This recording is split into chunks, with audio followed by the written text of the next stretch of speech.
Y si les dijera que todo lo que creemos saber sobre David y Goliat es, en el mejor de los casos, una verdad a medias, que la historia más famosa del desvalido, el relato arquetípico de la fe contra la fuerza bruta, es en realidad una lección magistral y brutal sobre estrategia militar, innovación disruptiva y la arrogancia que engendra el poder.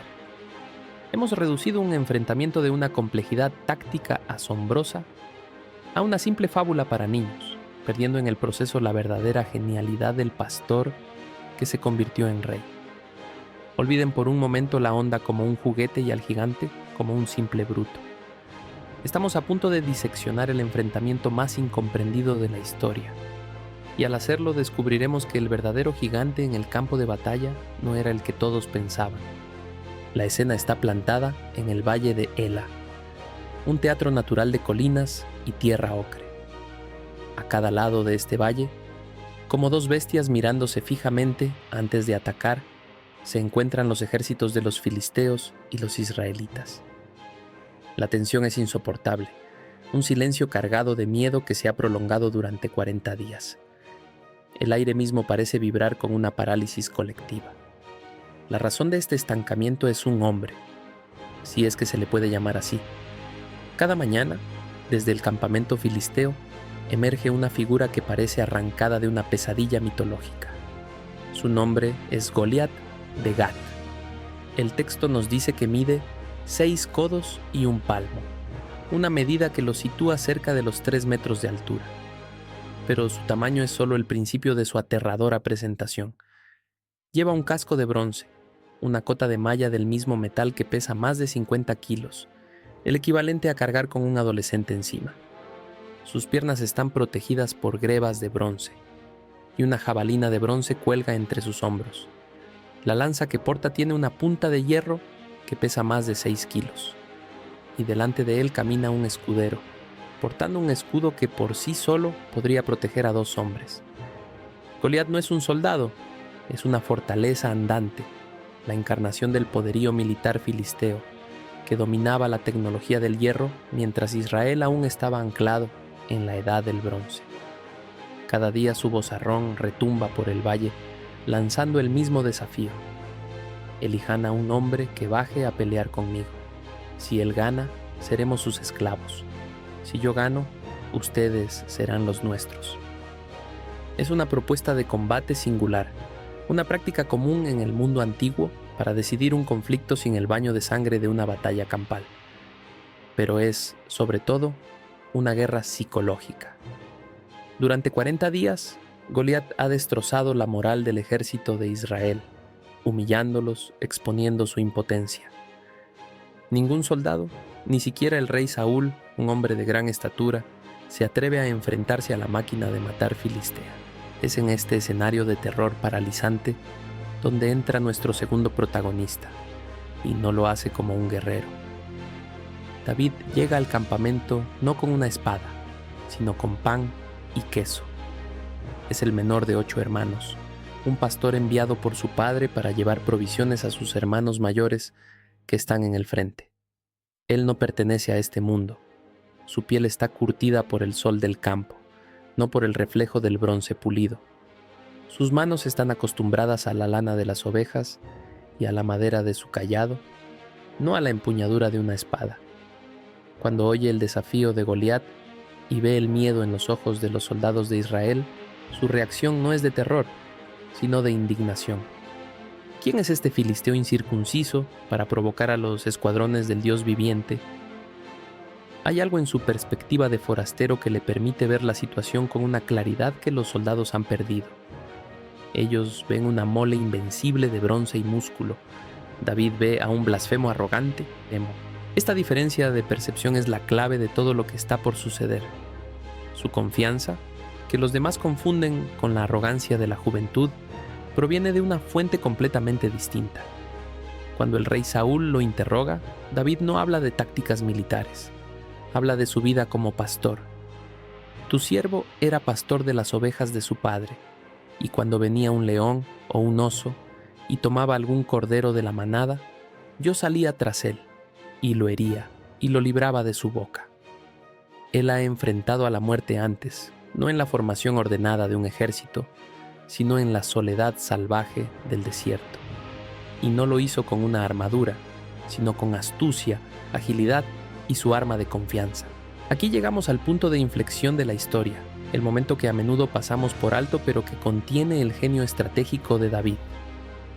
El rey Saúl, impresionado por su valentía, le ofrece su propia armadura real. Le pone su casco de bronce, su coraza. Para Saúl, la única forma de combatir a un gigante acorazado es con otro guerrero acorazado, aunque sea más pequeño.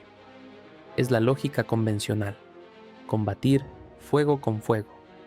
Pero David, después de intentar caminar, se detiene y dice la frase que cambiará el curso de la historia. No puedo andar con esto, pues nunca lo practiqué. Y se lo quita. Este acto es de una brillantez táctica asombrosa. David comprende instintivamente que si acepta la armadura, acepta pelear la batalla de Goliat. Acepta jugar bajo sus reglas. Sería una versión más lenta, más débil y menos experimentada del mismo tipo de guerrero. En ese escenario, su derrota sería inevitable. Al rechazar la armadura, David rechaza la premisa del combate. No va a ser un soldado de infantería. En su lugar, se dirige al arroyo cercano y escoge 5 piedras lisas, poniéndolas en su zurrón de pastor. Toma en su mano su cayado y su honda. Para los soldados que lo observan, debe haber parecido un acto de locura suicida. Iba a enfrentar a un tanque con palos y piedras. Pero lo que ellos no entendían, y lo que Goliat estaba a punto de descubrir dolorosamente, es que David no había renunciado a sus armas. Había elegido un sistema de armamento completamente diferente. La honda no era un juguete de niños. En el mundo antiguo, era un arma militar devastadora. Los honderos eran una forma de artillería, especialistas capaces de lanzar proyectiles a más de 30 o 40 metros por segundo. Un proyectil de honda, una bala de plomo o una piedra densa como las que eligió David, podía alcanzar velocidades de más de 100 kilómetros por hora. Los estudios de balística han demostrado que un proyectil de este tipo tenía el poder de detención de una pistola de calibre 45. Eran capaces de penetrar cascos y armaduras ligeras. Los ejércitos romanos, siglos después, aprenderían a temer a los honderos de las Islas Baleares, capaces de destrozar escudos y quebrar huesos a distancia. Lo que David estaba haciendo no era un acto de fe ciega. Estaba cambiando la categoría del enfrentamiento. Goliat estaba equipado para una lucha cuerpo a cuerpo. Toda su armadura, su lanza, su espada, eran inútiles a más de unos pocos metros de distancia. Era infantería pesada. David, por otro lado, se había equipado como artillería. En el momento en que David rechazó la armadura de Saúl, la batalla dejó de ser un duelo entre 2 espadachines y se convirtió en un enfrentamiento entre un soldado de infantería pesada y un francotirador. Y en esa contienda, el gigante acorazado y lento ya no era el favorito, era un blanco fácil. Incluso hay una fascinante teoría médica que añade otra capa de profundidad a la vulnerabilidad de Goliat. Algunos historiadores y endocrinólogos han especulado que el gigantismo de Goliat podría haber sido causado por un tumor en la glándula pituitaria, una condición conocida como acromegalia. Si bien esta condición causa un crecimiento extraordinario, uno de sus efectos secundarios más comunes es la compresión del nervio óptico, lo que puede llevar a una visión doble o a una pérdida severa de la visión periférica. De repente ciertos detalles del texto cobran un nuevo significado. ¿Por qué Goliat necesita un escudero que camine delante de él? Quizás no era solo por pompa, sino para que lo guiara.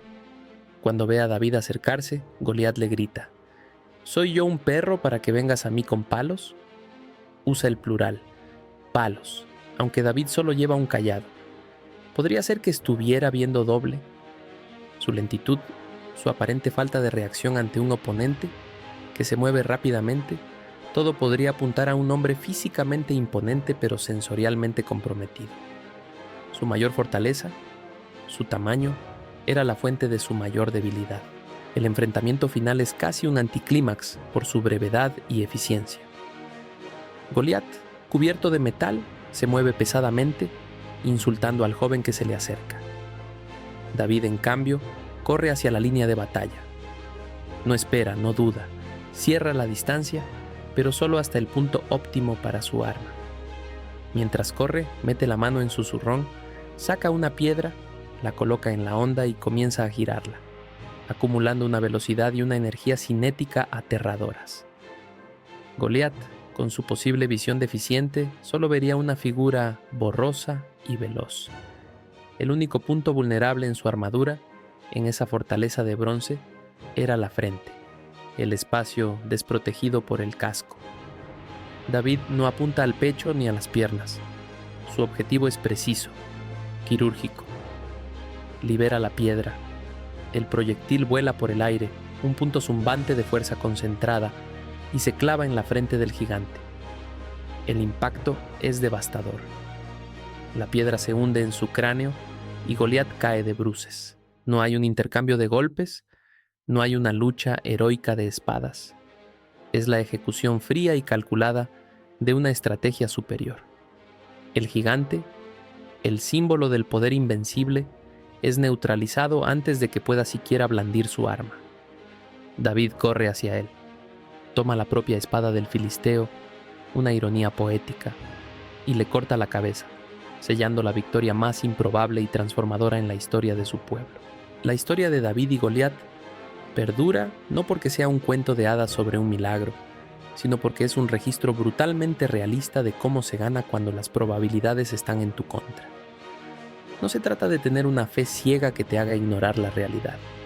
Se trata de tener la inteligencia y el coraje para redefinir la realidad. David ganó porque se negó a jugar el juego de Goliat. Analizó a su oponente, identificó una debilidad crítica oculta tras una aparente fortaleza y aplicó una tecnología y una táctica completamente inesperadas para explotarla. Convirtió la fuerza de Goliat, su tamaño y su dependencia del combate cercano en su perdición. Esta narrativa nos enseña que los gigantes de nuestras vidas, los problemas que parecen insuperables, a menudo tienen sus propias vulnerabilidades, sus propias formas de ceguera. La solución rara vez es enfrentarlos de frente con sus mismas armas, tratando de ser una versión más pequeña de ellos. La verdadera victoria reside en cambiar el campo de batalla, en aplicar nuestras fortalezas únicas, por extrañas o insignificantes que parezcan, de una manera que el gigante ni siquiera puede comprender hasta que es demasiado tarde. Es una lección sobre la agilidad contra la inercia, la innovación contra la tradición y la percepción contra la fuerza bruta. Esta reinterpretación de un relato clásico nos ofrece una verdad mucho más útil y poderosa sobre cómo podemos enfrentar nuestros propios desafíos. Si esta perspectiva sobre estrategia y la audacia de cambiar las reglas resuena contigo, me fascinaría leer tu propia visión sobre esta historia en los comentarios. Y si disfrutas desenterrando las capas ocultas en las grandes narrativas de la humanidad, considera suscribirte para seguir explorando juntos las profundidades del conocimiento.